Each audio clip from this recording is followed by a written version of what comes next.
अस्सलाम वालेकुम friends, very good day to you people. और मैं डॉक्टर सरोज अहमद ख़ान हूँ। मैं एक सीनियर फिजिशियन हूँ और डायबिटोलॉजिस्ट हूँ। और मैं पिछले 30 साल से डायबिटीज़ के बारे में पेशेंट्स देख रहा हूँ, डायबिटीज़ के पेशेंट्स देख रहा हूँ। और मैंने सोचा कि हर बीमारी के बारे में पेशेंट्स को पता होना चाहिए। जितना पता हो तो उतना अच्छा है पेशेंट्स के लिए। तो मैंने सोचा एक सीरीज़ बनाता हूँ डायबिटीज़ के बारे में और डायबिटीज़ के हर एस्पेक्ट के बारे में आप लोगों को एक जानकारी दूंगा। और तो पहला वीडियो जो मेरा आज है ये डायबिटीज़ के इंट्रोडक्शन के बारे में है। तो जैसे मैं बता रहा था आपको कि डायबिटीज़ जो है वो बहुत कॉमन डिजीज़ हो गई है। इंडिया में तकरीबन 7.5 करोड़ से थोड़ा कम लोगों को इस वक्त डायबिटीज़ है। और चाइना में तकरीबन 11.5 करोड़ लोगों को डायबिटीज़। तो चाइना जो है नंबर 1 है डायबिटीज़ में और इंडिया नंबर 2 पर है। और यूएस से जो है अमेरिका वो थर्ड नंबर पर है। और ये इतनी तेज़ी से बढ़ रहा है कि अगले 20 साल में एस्टिमेट है कि ये डायबिटीज़ जो है इंडिया में तकरीबन सबसे ज़्यादा होगा। तो वर्ल्ड कैपिटल बन जाएगा डायबिटीज़ का इंडिया। इवन चाइना से ज़्यादा डायबिटीज़ हो जाएगा। इतनी अलार्मिंग रेट से, इतनी तेज़ी से डायबिटीज़ की जो कंडीशन है वो बढ़ रही है। उसका रीज़न बहुत सारे हैं, वो मैं अगले वीडियोज़ में भी आपको बताऊँगा। लेकिन आज मैं आपको थोड़ा-सा इंट्रो में ये भी बताना चाहूँगा कि अगर 7.5 करोड़ तकरीबन अगर इंडिया में हैं, तो एक इक्वल नंबर जो है डायबिटीज़ का वो मार्केट में भी है। यानी वो लोग जो डायबिटीज़ डायग्नोज़ नहीं हुए हैं अभी तक। वो 7.5 वो, और अगर 7.5 ये लिया जाए तो 15 करोड़ लोगों को तकरीबन डायबिटीज़ है। वो लोग जो हैं, जैसे हम लोग कभी कैंप लगाते हैं उसमें डिटेक्ट होते हैं डायबिटीज़ वाले। और कभी इंश्योरेंस वाले के लिए कोई, या और नौकरी के लिए आपको शुगर का टेस्ट करना पड़ता है तो उसमें चेक करते हैं तो उसमें डायबिटीज़ डिटेक्ट होता है। तो ये डायबिटीज़ बहुत कॉमन है। और मैं अगले वीडियोज़ में आपको ये बताऊँगा कि कौन लोगों को एक फ्रीक्वेंटली या एक रेगुलर इंटरवल पर शुगर का टेस्ट करना चाहिए। आज मैं आपको ये बताऊँगा कि इसके सिम्पटम्स क्या हैं। डायबिटीज़ कॉमन डिजीज़ है, आपको सिम्पटम्स भी पता होना चाहिए। इसमें 3 पीज़ हैं जिनको हम सिम्पटम्स, मेन सिम्पटम्स मानते हैं। वो है एक, इसको हम बोलते हैं पॉलीडिप्सिया, पॉलीयूरिया और पॉलीफेजिया। यानी पेशेंट को बहुत ज़्यादा प्यास लगती है, और प्यास लगती है ज़्यादा तो उसको पेशाब भी ज़्यादा आता है, और उसके साथ-साथ उसको भूख भी लगती है। लेकिन क्योंकि यूरिन में शुगर निकलता है तो उसकी वजह से वेट लॉस भी हो रहा है। सो एक तरफ से आपको प्यास भी लग रही है और पेशाब भी ज़्यादा आ रहा है, लेकिन और भूख भी लग रही है, और भूख लगने के बावजूद, खाने के बावजूद भी पेशेंट जो है वो वेट लॉस हो रहा है पेशेंट का।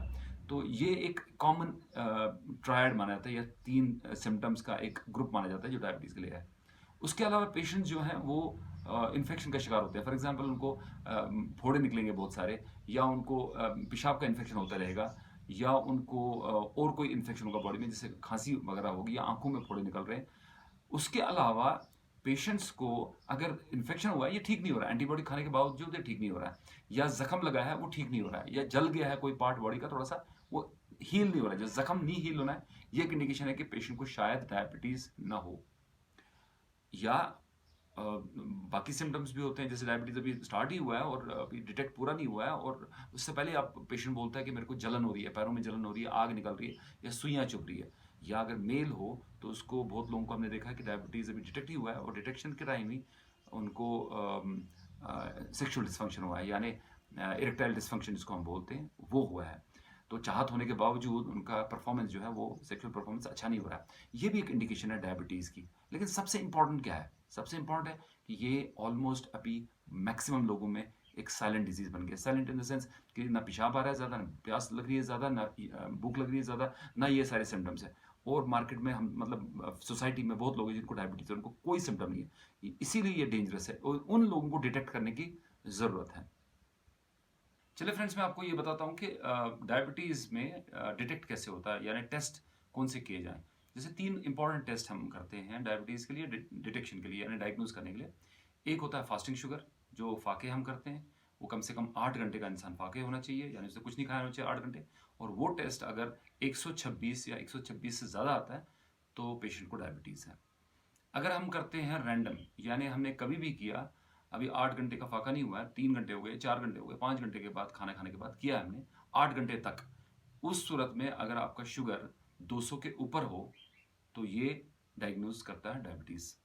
और अगर पीपी किया जाए, यानी पोस्ट प्रैंडियल हम बोलते हैं इसको, ब्लड शुगर, जो कि हम खाना खाने के 2 घंटे के बाद करते हैं, और वो भी अगर 200 से ज़्यादा हो, 200 या 200 से ज़्यादा हो शुगर का लेवल, तो ये डायबिटीज़ मेलिटस यानी शुगर की बीमारी को डिटेक्ट करता है। उसके अलावा कुछ सालों से हम HbA1c करते हैं। पहले हम समझते थे कि HbA1c सिर्फ कंट्रोल देखने के लिए करते हैं कि हम देखें इसका कंट्रोल कितना है। पेशेंट कंट्रोल पिछले 3 महीने में कंट्रोल हुआ है, नहीं हुआ है। लेकिन आजकल हम लोग कुछ सालों से उसको डायग्नोसिस के लिए भी यूज़ करते हैं। तो उसमें अगर HbA1c यानी ग्लाइकोसिलेटेड हीमोग्लोबिन 6.5% यानी 6.5% या 6.5% से ज़्यादा हो, तो ये भी काफ़ी है हमारे को डायग्नोज करने के लिए कि पेशेंट को डायबिटीज़ मेलिटस है। थैंक यू वेरी मच दोस्तों इस वीडियो को देखने के लिए। अगर आपको मेरा वीडियो पसंद आया हो तो इसको लाइक कीजिए और मेरे चैनल को सब्सक्राइब कीजिए। और अगर आप प्रेस करेंगे बेल आइकॉन को प्रेस करेंगे तो उसमें आपको नोटिफिकेशंस मिलेंगे। जो भी मैं वीडियो अपलोड करूंगा तो उसके बारे में आपको नोटिफिकेशन मिलते रहेंगे। तो बहुत बहुत शुक्रिया। मैं आगे और भी बहुत सारे वीडियो बनाऊंगा। मेरा चैनल देखते रहिए ताकि आपको डायबिटीज़ के बारे में ज़्यादा से ज़्यादा जानकारी मिले। तो अपना ख्याल रखिए, अपने फैमिली का ख्याल रखिए। जब तक मैं मिलता हूँ नए वीडियो में आपके साथ, तब तक के लिए अल्लाह हाफिज़। Have a good day. Bye.